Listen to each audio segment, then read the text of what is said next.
center.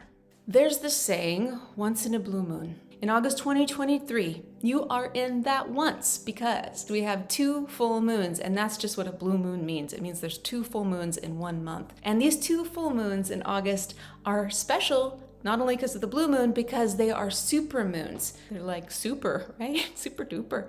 The Farmer's Almanac says that the super moon will exceed the disk size of an average moon by 8%, and it will exceed the brightness of an average full moon by 16%.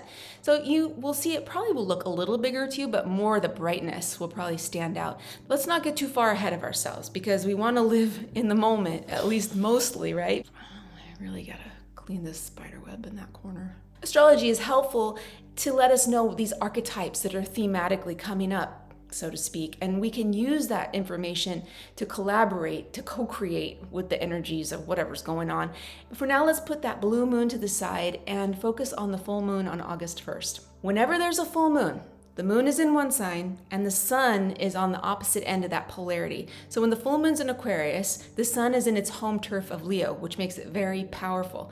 The full moon, no matter what sign it is in that opposition aspect. That's why the full moon is lit up, because it's looking straight at the sun. But unlike other oppositions, which in astrology indicate tension or tug of wars, like between 2 opposing factors that need to balance, the moon is reflecting the energy of the sun. So it's taking on that full power of the sun to illuminate itself. The polarity of Leo and Aquarius is very interesting to look deeper at, so let's go ahead and look deeper at it. Aquarius is the fixed air sign and Leo is the fixed fire sign. What does that even mean? Astrologies. The 12 signs of the zodiac are broken into 3 different modalities. There's cardinal, there's fixed, and there's mutable. The fixed gang happens to be Taurus, Leo, Scorpio, and Aquarius. This group of signs has this underlying desire for stabilizing security. Aquarius is stabilizing security of the mental and social realm, and Leo is stabilizing security of your identity. This full moon is expressive, out-breath energy, persistence, endurance, finishing something that has to do with mental expression, identity principle, social stuff. So overall, I feel like this full moon has a message of balancing your personal expression, what you feel like you need to have to be accepted as an individual, with a greater collective expression, and embracing your individuality and innovation within that collective. Aquarius moon is a realist type of moon. It has a very pulled back view of the emotional landscape. One basic principle of the Aquarius archetype in general is a very rational perspective, an ability to see a bigger picture when others can just see the dots that make up the picture. Do you remember those images that were all the rage in the 90s? They were called the magic eye, and you had to let your eyes unfocus to see a hidden 3D image within the picture. I can guarantee you a person with a lot of Aquarius energy probably made those, discovered those, marketed those. It's very Aquarius. That's the genius of Aquarius, being able to see a pattern within very abstract structures. Now the moon comes in at 9 degrees 15 Aquarius, that's Sabian symbol Aquarius 10, remaining humble during moments of popularity.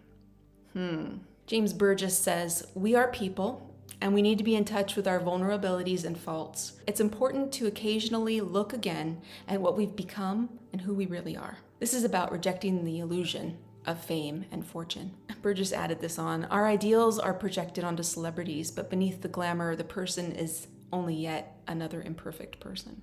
I should turn on the fan. It's hot. 16th century philosopher Michel de Montaigne said, "Fame and tranquility can never be bedfellows." So he wrote this essay called On Solitude, and he's exploring a popular theme that there are moral dangers in living amongst other people, that there is great value in solitude. If you ask any Aquarius sun, moon, rising person with a stellium in Aquarius about their need for solitude or their feelings on solitude, most likely you'll find it's a value that they appreciate and they need. They need some freedom in their life. This is not just physical solitude, but obviously it can be. Henry David Thoreau was Aquarius rising, and he's known as one of the most ardent proponents of physical solitude. Now, he didn't really enjoy being around other people too much. But more than physical solitude, I think this is a concept of solitude in the mind, but more like solidarity in the mind with yourself, an ability to resist the temptation of mindlessly falling in with the opinion and the actions of the mob. Social media, man. I mean, I'm telling you, these things are even more in our life, just pounding on us, to conform. That's mob mentality.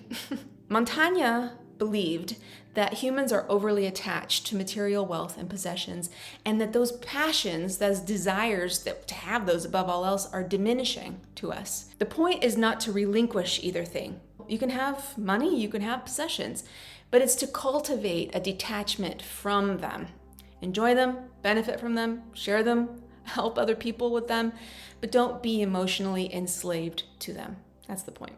It's fascinating that the Aquarius archetype has so much inherent duality built into it. It's all about individuality, but it's also about the community. It's humanitarian focus on a greater whole, but also being a maverick of individuality. It's complicated, it's interesting, it's very Aquarius. Yes, very interesting. Boiling it down. This is like a reduction sauce, okay? If you ever made a reduction sauce. This full moon is telling you that you can find strength in the solitude of your mind and not let others' opinions rule you. Keep doing your thing regardless of the response of the collective, because that response, you and I both know, is very fickle. It changes like the moon. People always want the new thing, the fresh thing, the new content, whatever is fresh. This is a really good way to practice not being attached to good or bad things. It doesn't matter what people say. If they're good, awesome. If they're bad, no problem. It's just what it is. The Leo archetype is one of a leader. It's the epitome of courage. It's a real Gryffindor kind of energy, if you know what I mean. Just to take that Harry Potter metaphor just a little deeper, the bravery of the Harry Potter gang was not really evident, probably would have never come out if they weren't confronted in a very extreme way by a nosed, challenged individual. Creepy dude. When I read charts for people with a lot of Leo energy, they always have this potential to be great leaders, presenters, performers, self-expressive creatives. Charismatic kings and queens are inside of these Leo people, but they have to go through this Gryffindor-esque journey to get there. They need to be challenged in order to show that courage. It's oftentimes hidden between layers of self-doubt and fear. Layer. And we all have that in our lives because we all have Leo ruling a part of our chart. So looking to where that falls in your own chart, where is Leo? It's helpful to know because that's where you have to be more courageous. I'm making up new words. Courageous, creative, courageous. All right, Leos, you can be courageous, all right? All right, one more try. Knowing where you have Leo is where you know you can be creatively courageous or courageous if you wish. And that's where it's being spotlighted in your life.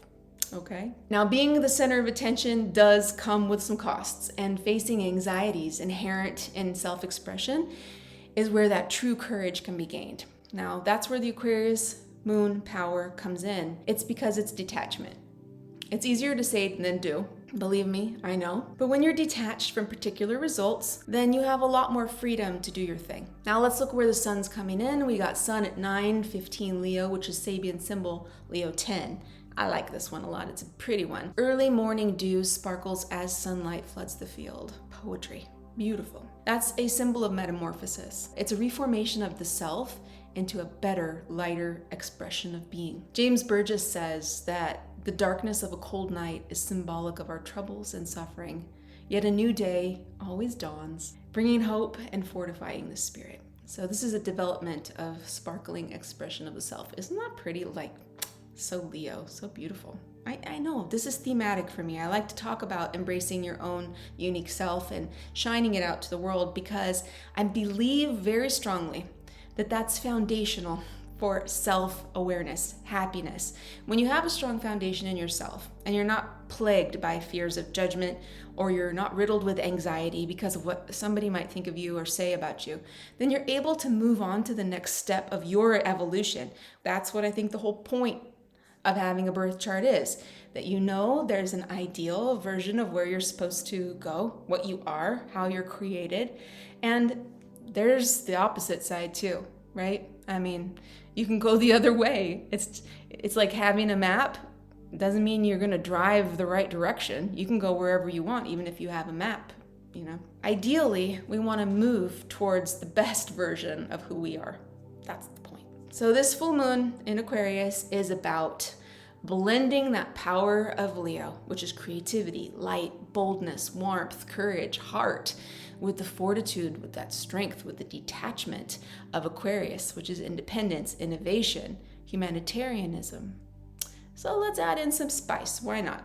On this full moon day, we also have a Mars Jupiter situation, and they're in a very supportive trine. So that's good news. Remember, the trine aspect is one that I call the ride or die aspect. It's analogous to a person in your life that has your back no matter what. Mars is the planet of action. It represents your ability to assert yourself based on your personal desire. And Jupiter is that benefic, great big benefic, that represents a search for meaning, truth, optimism, and ethics. Let's put them together. Both of these planets are in Earth signs. We got Mars in Virgo, Jupiter in Taurus. So this indicates that it's something practical, probably, something that's potentially in the material world. So for some people, it'll be a very good aspect for business activities, decision-making, stuff having to do with the real world and something being created or put out or something like that. But interestingly, there's a little more spice. Let's add some hot pepper to it now, because that cool trine between Mars and Jupiter, which is really nice and supportive, is getting an input because the full moon is squaring Jupiter. Remember, a square is frictional, it's dynamic, it's tension. So what does that mean? It's probably something along the lines of a Jupiter shadow influence. Jupiter shadow is overinflation, self-aggrandizement, excess, etc. So the full moon is saying, hey, be cool. Don't get attached to what people say or what people think. Do your thing. You don't need the approval of anybody. You're free to do what you need to do, Aquarius style. And Jupiter might be saying, no, I want to be approved. I want the adoring crowd. I want people to tell me I'm good. So that could be a little bit frictional. The squaring Jupiter energy coming from Taurus could also challenge that in a very material or physical way. There could be a disruption in materials that you need for something, or some potential issue with funding, or a potential with somebody that wants to get credit from you or wants more feedback from you, and you just, One more thing to think about, we are not done yet, is that the sun during this full moon is co-present with Venus retrograde. And they're going to be coming into a cazimi on August 13th. This is when Venus is supercharged. Gets the mushroom like Mario, blah, blah, blah. And it's in the chariot of the ruler, highly powerful for Venus. And I've talked a lot about Venus and Leo being an opportunity for highly outward expression. Venus, Leo, especially in the arts, in your relationships, in your social circles, in your self-expression, whatever that may be for you. You know what it is for you. And also this is reforming those ideas. So when the sun and Venus come cazimi on the 13th, there might be, that aha moment of what you need to do, what you need to reform, what you need to change, how that can benefit you in that area of your life. So what's the big takeaway here? Let's go back to Montaigne for just a quick minute. He says, those who chase glory as a desirable goal only have their arms and legs out of the crowd. Their souls and their wills are more engaged with it than ever. In a nutshell, what all this is saying is that we shouldn't take others' approval and admiration as the highest value.